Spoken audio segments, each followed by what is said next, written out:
بسم الله الرحمن الرحيم الحمد لله نحمده ونصلي على رسوله الكريم أما بعد.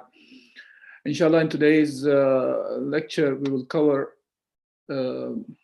Masalih Mursalah. This is the subject that we started off when we were doing all the sources of Hukm Shar'i after Quran, Sunnah, Ijma, Sahaba and Qiyas. We said that we will discuss the other sources of Hukm Shar'i that are not agreed upon among the scholars, and Al-Masalih al-Mursalah is one of them, which is not agreed upon by the scholars. And we'll talk about that inshallah in today's session, and hopefully we should be able to finish it today. So when we talk about Masalih al-Mursalah, so before we go into this subject of its own, al-Masalih is the plural of maslaha, which means benefit. So literal translation of maslaha means benefit or interest.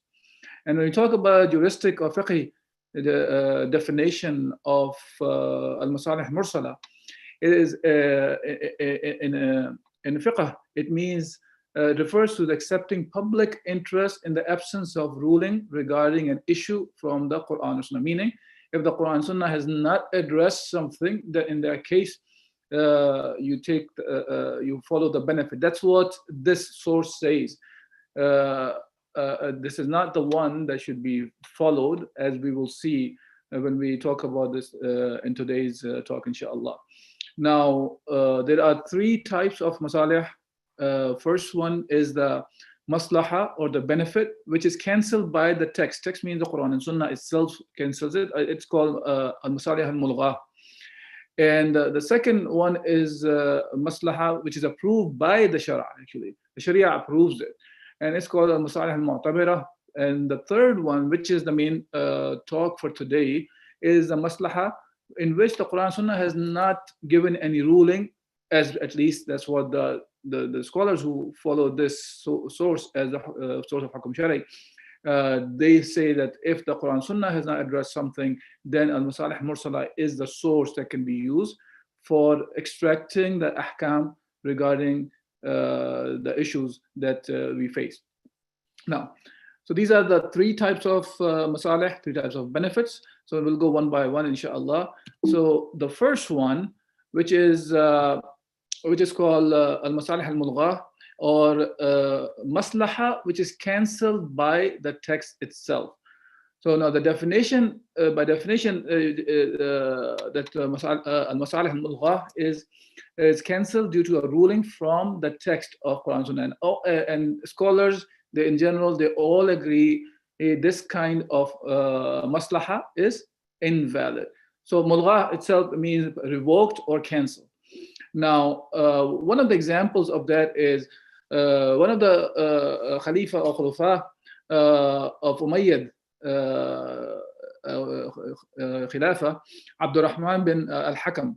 He had marital relations with his wife during the daytime in the month of Ramadan, meaning he broke his fast with the relationship he had with his wife, and broke his fast. So one of the scholars, Yahya bin Yahya, he was a faqih of Maliki school of thought. So he advised the Khalifa as the kafara for this breaking the fast, as that he should fast 2 consecutive months as the kafara. Now, another alim asked him, asked this alim how he issued this ruling, because the hadith of Rasulullah sallallahu alaihi wasallam is mentions the different order than the one he suggested the Khalifa at that time to follow, because the hadith of Rasulullah sallallahu alaihi wasallam does not say that right away to fast 60 days. As a matter of fact, it starts with freeing a slave. So, but he right away asked him to go and fast for say 60 days consecutively, even though one of the options given, if this is not available, then fast for 60 days.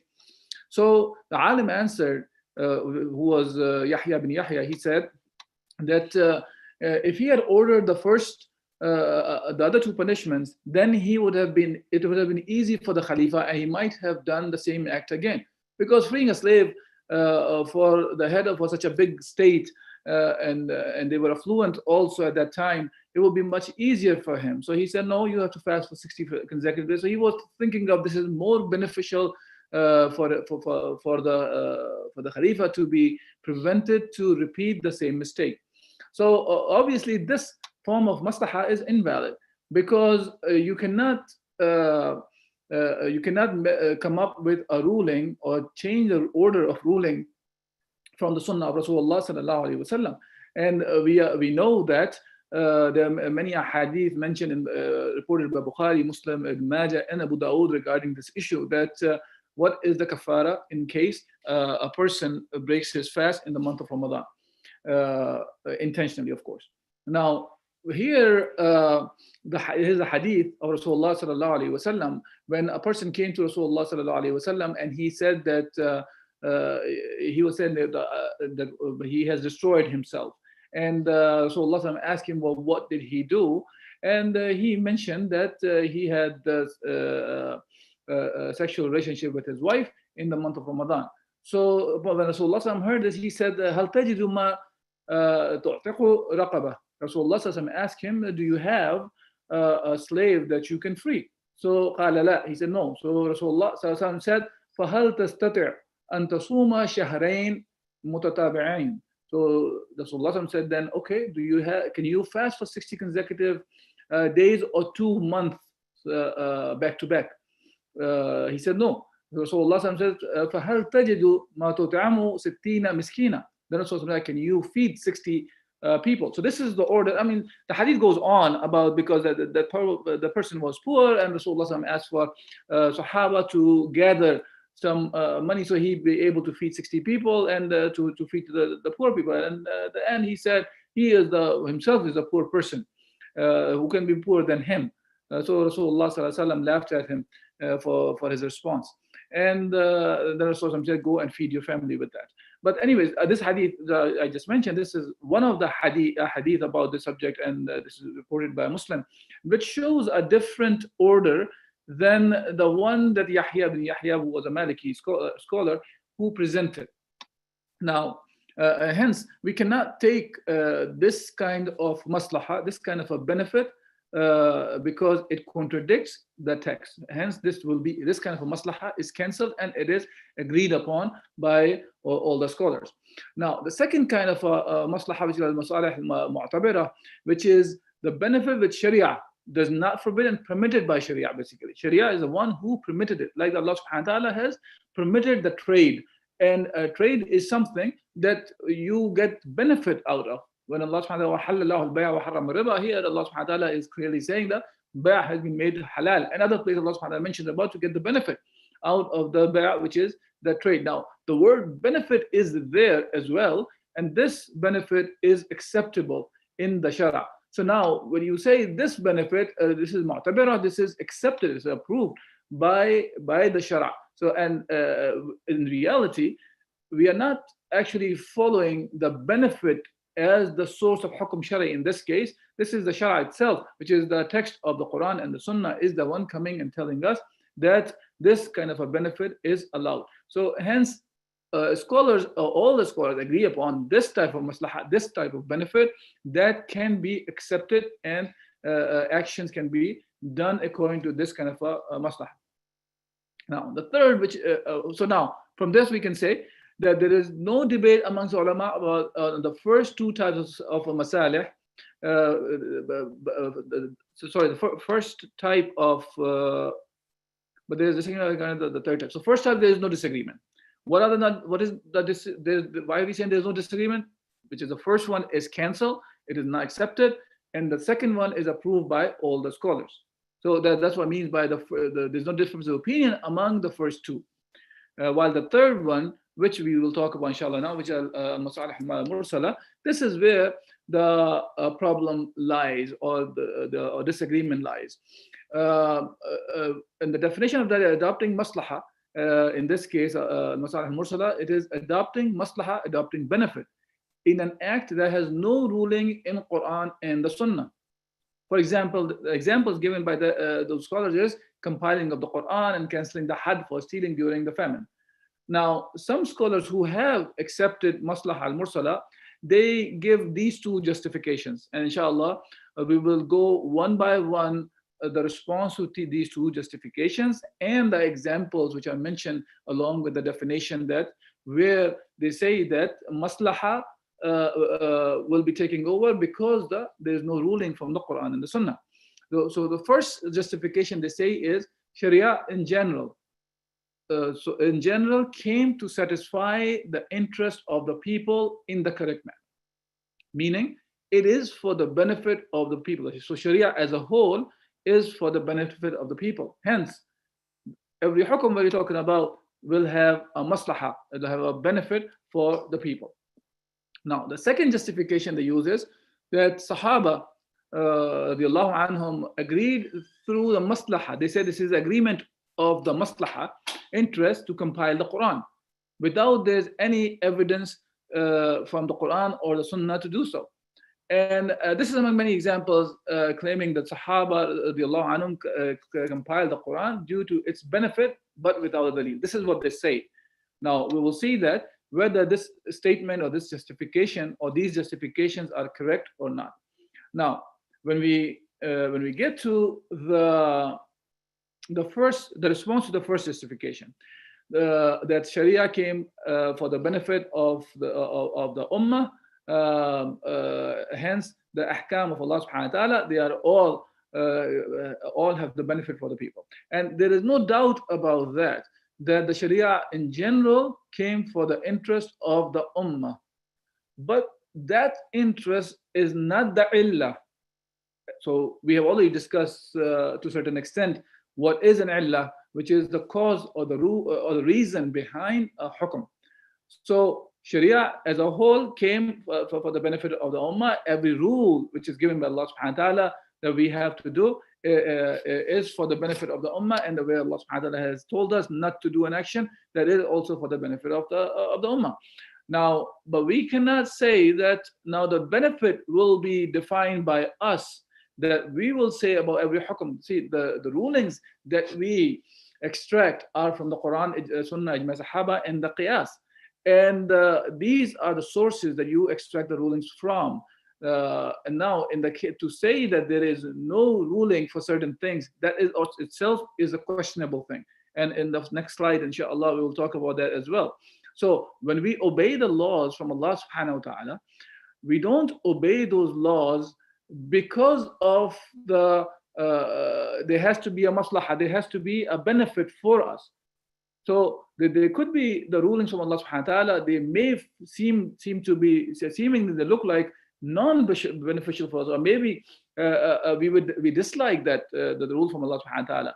Just because we dislike or we do not see the benefit in short term does not mean that we are not obliged to follow the command from Allah subhanahu wa ta'ala. Similarly, we would not commit a haram just because of immediate benefit or short-term benefit that we can gain out of it, because we understand that Allah subhanahu wa ta'ala has made something haram. Whether we see benefit in that or harm in that or not, we are supposed to stay from it. So that's simple as that. So we cannot just legalize something haram just because we start seeing the benefit. Similarly, we cannot stay away from or do not fulfill the obligation just because just because we do not see benefit in it. So our actions have to be driven by the commands of Allah subhanahu wa ta'ala, not by the benefit.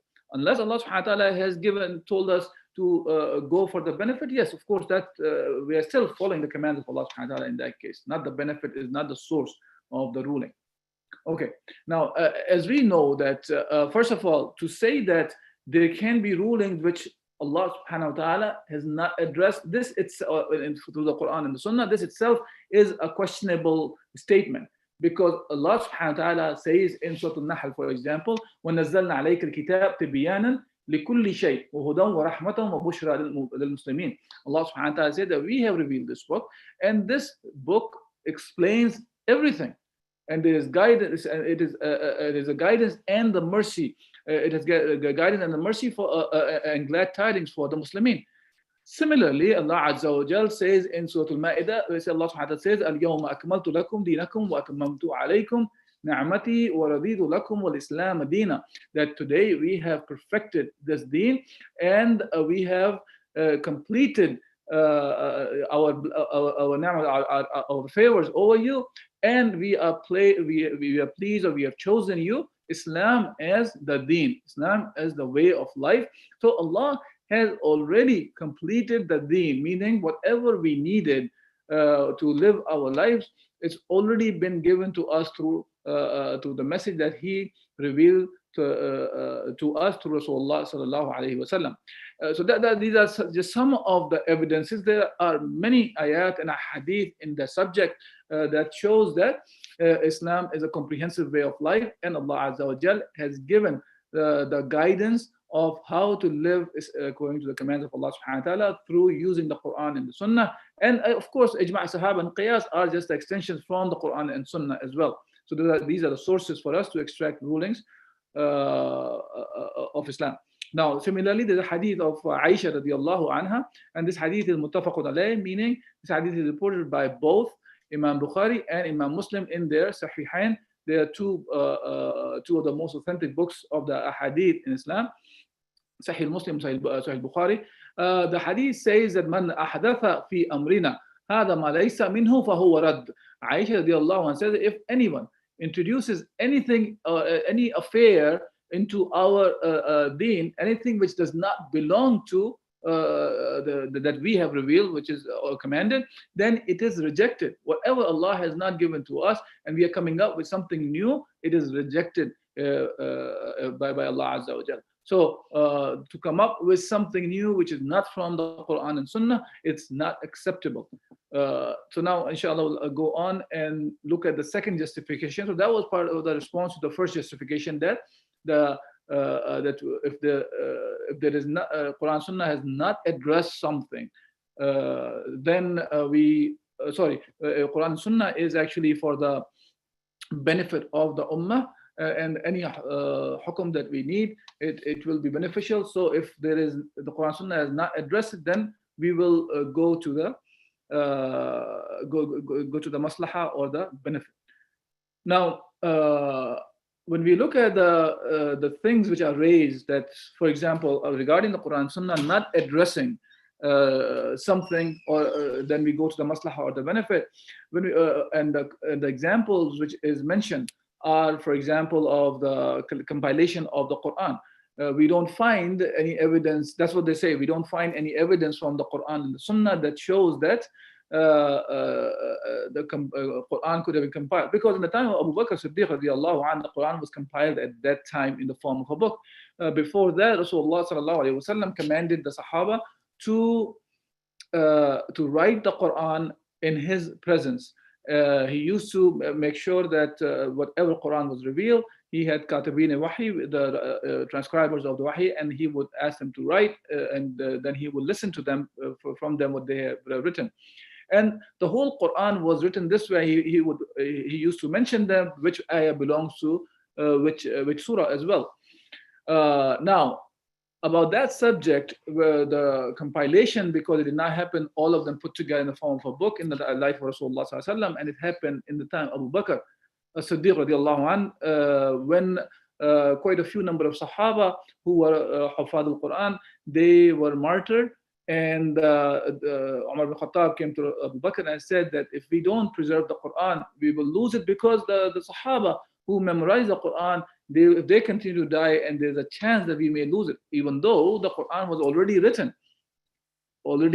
in the life of Rasulullah. And this subject has been discussed previously in more detailed, so I will not stress too much, but I want to talk about the issue of that's compilation part itself. Actually, it does have evidences from the Quran and Sunnah that shows that it is an action from the Quran and Sunnah the Sahaba performed. So Sahaba understood from the ayah when Allah Azza wa Jalla says, "Inna nahnu nazzalna dhikra wa inna lahu lahafidhun." It is certainly we who have revealed the reminder. Reminder here is the Quran, and it is certainly we who will preserve it. So this is mentioned in Surah Al-Hijr, ayah number 9. And here, this Allah is mentioning about the preservation of the Quran. This itself carries the meaning of that those actions should be done to keep it preserved. That's one thing. Second thing is the hadith of Rasulullah sallallahu alaihi wasallam in the same on the same line. The Rasulullah said, "La darara wa la dirar." This hadith is reported by Ahmad ibn Majah.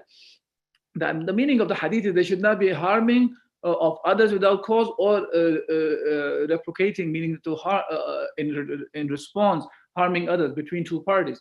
Now, what could be really, think of it, could be a bigger harm. So harming is not allowed. So what could be a bigger harm? To lose the Quran. And what Uthman did by burning different copies of the Quran, maintaining only one copy, fits under the command of above mentioned ayah and the hadith also. When Uthman did that, because he had already made the copy and made multiple copies out of the one copy as well. Okay, so this is not actually from just the maslaha part of it. Rather, it has a backing evidence from the Quran and the Sunnah that shows that to protect the Quran like that was from the supporting evidence from Quran and Sunnah. Okay, now. Similarly, another example used is about Umar bin Khattab radiallahu an cancelling the had of cutting the hand of the thief during the famine. Now, if it's not that Umar bin Khattab radiallahu an, he came up out of nowhere and he suspended the had, which is the command of Allah subhanahu wa ta'ala. Rather, there's a hadith of Rasulullah sallallahu alaihi wasallam that says la qata' fi maja'at al-muttar, that the hadith says that there's no cutting in the famine. Similarly, there's another hadith that says la qata'a fi makhmasa, that there is no cutting in during the famine. Now, not only that there are these two hadith, but on top of it, there are a hadith regarding the issue of had. If there is any kind of a doubt, in those cases you do not perform the had actually. So it's better to let the guilty person go than to punish an innocent person. So from all this we can see that whether we are talking about preservation of the Quran, or we are talking about that Umar bin Khattab radiallahu an, he stopped the had to be implemented during the time of the famine. All of these things have evidences from the Quran and the Sunnah. Hence, we cannot say that Masalih Mursalah can be used as a source of evidence. So they're saying that there are chances that where we may not have evidences from the Quran and Sunnah, and in those cases we should go and follow the benefit as the source. Now, the reason it is very important for us to understand this concept about that al-Masalih al-Mursala cannot be used as a source of evidence, because this is something, this very same concept have been used by many today, and they are not even using in the context of some of the fuqaha who came up with this idea of al-Masalih al-Mursala, because they put many conditions around it even to follow al-Masalih al-Mursala. Like for example, one of the things they mentioned was because the Shara' came for the benefit of the Ummah, hence they are following that one. Second, they say if you don't find anything in the Quran Sunnah, in those cases you go to al-Masalih al-Mursala and looking for the benefit. And they even restrict that benefit. The benefit is not individualistic benefit, it is the benefit of the whole community. So even when you look at those conditions they place, they actually kind of restricted to a very few places you can use this al-Masalih al-Mursala.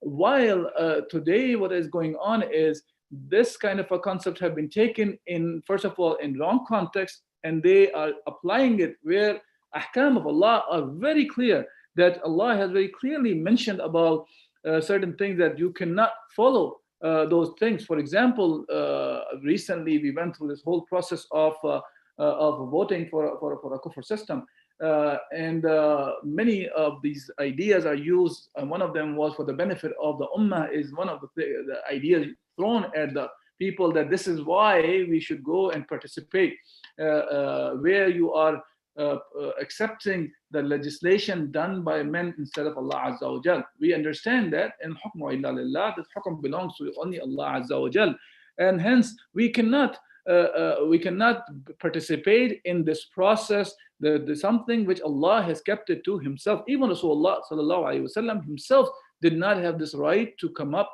with the rules. He was even warned the times where he was making something haram for himself, or to abstaining himself for eating honey. And Allah subhanahu wa ta'ala, Ya ayyuhan nabi lima tuharrimu ma ahallallahu lak. Then why do you make something haram that Allah subhanahu wa ta'ala has made it halal for you?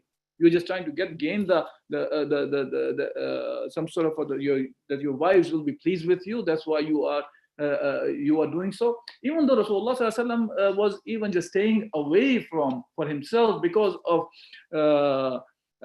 there was some sort of disagreement between the wives of Rasulullah sallallahu alaihi wasallam, and he ended up doing that. But Allah subhanahu wa ta'ala reminded him that this is not up to him to decide. So this is only up to Allah subhanahu wa ta'ala. He is the only one who can who's the Shari', who's the legislator, and we as human beings, whether we are the single person, majority of the people, or all together, every one of us, we don't have the right to legislate. This thing Allah subhanahu wa ta'ala has kept it to Himself only. Okay. So when it comes to al-Masalih Mursalah, we can see it very clearly that it is this concept is not correct. Hence, this kind of maslaha is invalid. So going back to the three kinds that we talked about today of the masalih, or the three kinds of maslaha.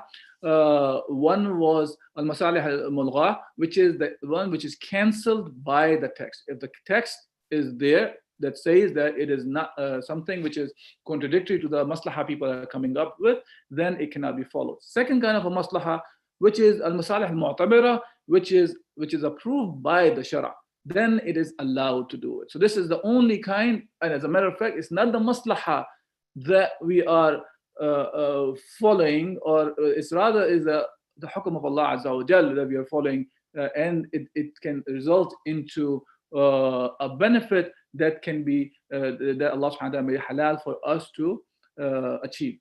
The third kind of a maslaha, which is al-masalih mursala, which is, we just talked about, it is not allowed to be followed because it contradicts the Quran and the Sunnah. Okay, so I'm going to stop here today, inshallah, and if there is any comments or questions, inshallah, I'll try to address for the subject that is discussed today. And then in the coming weeks, inshallah, we'll talk about al-istihsan and Sharia, or the legislation from the previous prophets as well, inshallah, or previous nations. So I'll stop here and inshallah try to address the questions and comments.